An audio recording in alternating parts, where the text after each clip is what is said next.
ఇది ఎక్కడో జరగలేదు. హైదరాబాద్‌లోని పోచారం ఈ ఐటీ కారిడార్ పోలీస్ స్టేషన్ పరిధిలోనే జరిగింది. వాడి పేరు మనోహర్ అంట. ఆ వెధవకి హెచ్ఐవి ఉంది. ఆ విషయం తెలియక అమ్మాయి ఏమొచ్చేసి పెళ్లి చేసుకోవాలని నిశ్చయించుకుంది. పెద్దలు కూడా నిశ్చయం చేసేశారు.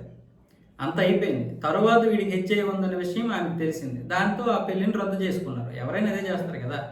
అప్పటికే వాళ్ళు ఏ విధంగా కూడా శారీరకంగా కలవలేదు. ఎందుకు? పెద్దలకు కుదిర్చిన పెళ్లి కాబట్టి. అయితే వాడేమొచ్చేసి నెల 11వ తారీఖున నన్ను పెళ్లి చేసుకోవాలని అమ్మాయిని బలవంతం పెట్టాడంట. అమ్మాయి ఏమొచ్చేసి నేను పెళ్లి చేసుకోను, ఏ విధంగా కూడా నేను పెళ్లి చేసుకోను, నీకు హెచ్ఐవి ఉంది, జీవితం నాశనం అయిపోద్ది, నువ్వు కూడా ఎక్కువ రోజులు బ్రతకవు కదా అన్న విధంగా మాట్లాడితే వాడేం చేశాడు, ఇక ఈవిడ నన్ను పెళ్లి చేసుకోదని ఇంజెక్షన్ చేశాడు.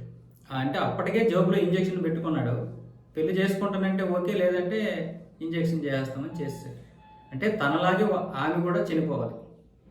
ఇప్పుడు వాడైతే పోలీసులు అదుపులోనే ఉన్నాడు, కానీ ఈమె ఇప్పుడు భయపడిపోతుంది. మరి భయపడిపోతే ఏం చేస్తారు? ఎవరైనా భయపడిపోతారు. అది ఒక నరకం. ఎంత నరకం అనేది వేరే ఆలోచనలు కూడా వచ్చేస్తుంటాయి. ఇలాంటి విధవలు మన సమాజంలో ఉన్నారు.